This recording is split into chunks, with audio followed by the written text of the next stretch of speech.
TTT THROWDOWN! On this week's Throwdown, we have Marvelous Mia demo the workout. We've got 4 rounds for time of 15 toes to bar, 50-foot front rack walking lunge, and 500 meters on the skier. We release these workouts right here on YouTube every Thursday at 1 p.m. For movement standards, a warm-up and a scaled version of this workout, you can click the link down below. Our demo athlete this week is our wonderful, marvelous Mia. She is a Team CrossFit Games athlete, and she's just a great human. And really fit. Let's see. Look at her go! Oh, and we're off. Mia! That was a quick start. You have such a beautiful toe to bar. Thanks. Yeah, you do have good positions in all your gymnastics. I take naps during them. Why are your eyes closed already? I don't know. I just really like closing my eyes during toes to bar. I feel like it makes them go by faster.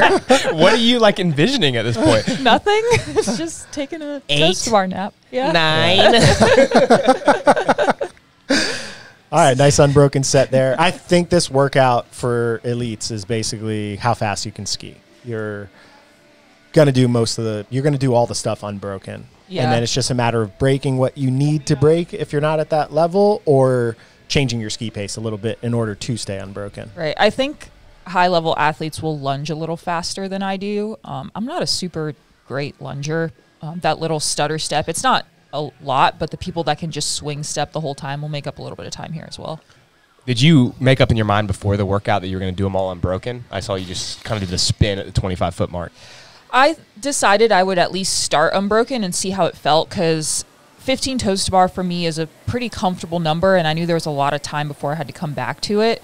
And if I broke the toes to bar, that would be about a 5-second break, and I would rather ski 5 seconds slower if I had to. That would make me feel better versus taking a 5-second break on toes to bar. So Is this my trippy mindset to anyone else watching her ski at Mach 3? So she finished her first stuff in a minute, and then we went into mock ski pace here, and now about 2 minutes later, 2:05 later, you finished. So did you do a 2:05? My average was a 2:01 Oh, on okay. that one. Yeah. So maybe that included the transition. transition. Right. Yeah. Eyes are closed again. Still really good technique. It does look kind of ridiculous. I have done that before, so I get it. But usually it's when sweat is going into my eyes. It was better in the first round. I was like, man, she's already hurt. Yeah, I only do it if I'm in like severe pain. Like I'm closing my eyes to get through it. It's not a pain thing at all. I was pretty comfortable at this point. I really liked what you said about if I could just do the toe to bar unbroken, but then slow my ski pace down by 5 seconds, that makes more sense, because the ski is where it's going to get the most metabolic. Most people are going to get out of control if they go too fast. So that's a good way for those that are viewing this to think about how you pace this workout. Yeah, I've never done a 2K ski for time, so I didn't really know what to base it off of, but I figured start around a 2:02 pace. I didn't think I would be able to sustain that throughout, but I didn't think I would also like die from starting that way, so I figured might as well start there and see what happens. We said this in the Work Smarter little segment about relaxing your grip when you're doing it.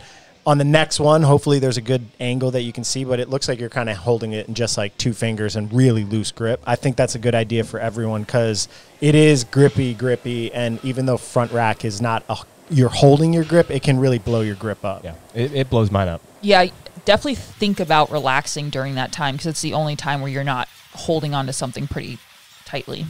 Any tips here for your mock skiing? So I started off with a pretty quick cadence on the ski. I was trying to stay at about 50 strokes per minute to make it more about breathing and less about my arm fatigue.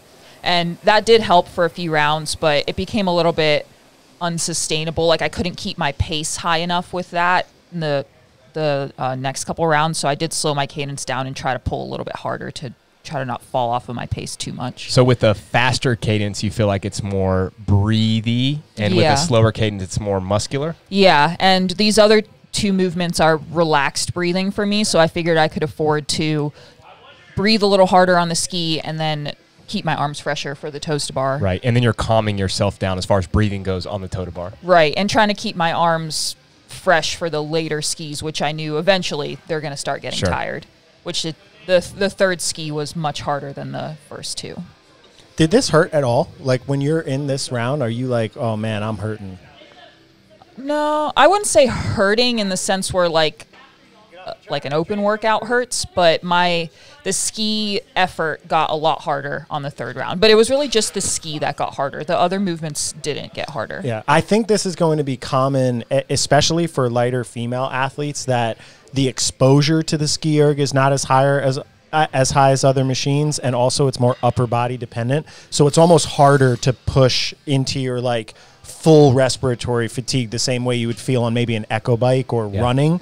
That some athletes might just be bottlenecked by their inability to push pace here. Right. I also am able to really relax my breathing on toes to bar, so I had that to kind of look forward to each round, as maybe my arms are starting to get tired and my grip is getting tired, but I know that I can bring my heart rate down a bit. So the second ski, my average was, I believe, a 205, and then on this one it was a 207. So it's dropped off, but still within that 5-second range of where it started. Yeah. Yeah, it's still, I think, pretty good maintenance for this type of activity. Activity. I was thinking cyclical. And last week we had great activity. I love these activities, these machine activities. All right, starting your last round. Mia's about to have the same face she had during the whole UFC the other night. Did you fall asleep when you should have been watching? I fell asleep in every single fight. To be fair, we didn't get home till like 2 a.m. So yeah, it's so late night. brutal. Yeah. Man, you really were asleep for most of this workout. She's just sleepwalking. Watching it now, it's kind of embarrassing. Too late. Yep. Oh, Hello, world. This is build that Mia. into the workout that you have to do those eyes closed. No, it's going to be a legal liability. Yeah, people fly off the bar. Yeah. But I do think it should be the thumbnail of this video should be Mia sleeping. I agree. The secret. It's going to look like I'm dying, like in so much pain. Yeah, even though you did it on rep 1. Oh, you can see here with the grip. Yeah. It's just back on kind of like just your index finger. Yeah, and all the way at the tip. So I think that's just a more relaxed way to not put stress on yourself by gripping onto it a little bit. You also stay really upright. Some people, their torso falls forward, so it's going to be a little bit harder. They may have to cross, and Max, you mentioned that in the tips part. Yeah, I think this, you can't see me. Can y'all hear that cement truck in your headphones? Mm-hmm. You can hear it in your headphones? Oh, I don't know. Just I don't know if I can tell if the you difference. hear that in the background, we have people finally working on our toilet. So my final ski, trying to push, because Chris was yelling in my ear, was only a 201 average. So different for different people. I think for females, that final kick on a ski is not going to be as drastic as something like a row. So this is a good kick, 154. Yeah. Yeah, but my overall average was a 201. So you started and finished at the same pace, and we're just 3 to 5 seconds slower between. I think that's pretty good maintenance, especially considering you went unbroken. So I'd say for most people watching, this would be very, very well executed all the way across to do that unbroken and maintain these paces. And then guys' paces will be maybe like at the elite level 10 seconds faster per 500, somewhere along those lines. Yeah, I think that's about right. And by the way, the same fatigue is going to hit guys. They're not going to be able to express the same amount of power in the ski as they would on the row. Yeah. All right, 13:10. And you Travis doing wall walks? Yeah, I was wondering why you went there. All right. Good job, Mia. Good job, Mia. Thanks for demoing. You're welcome. It was magnificent. Woot woot. Enjoy my naps. It's a wrap, you know what I'm saying? Your boy Project Pata in this thing, man. Hey, look, man, thank y'all for watching Training Think Tank's YouTube channel. Y'all hit that motherfucking subscribe button, you know what I'm saying? So y'all go ahead, man. Thank y'all for watching the channel, you know what I'm saying? Hit that motherfucking subscribe button. Let it be known, what it be known, what it be known, you know what I'm saying? Pata.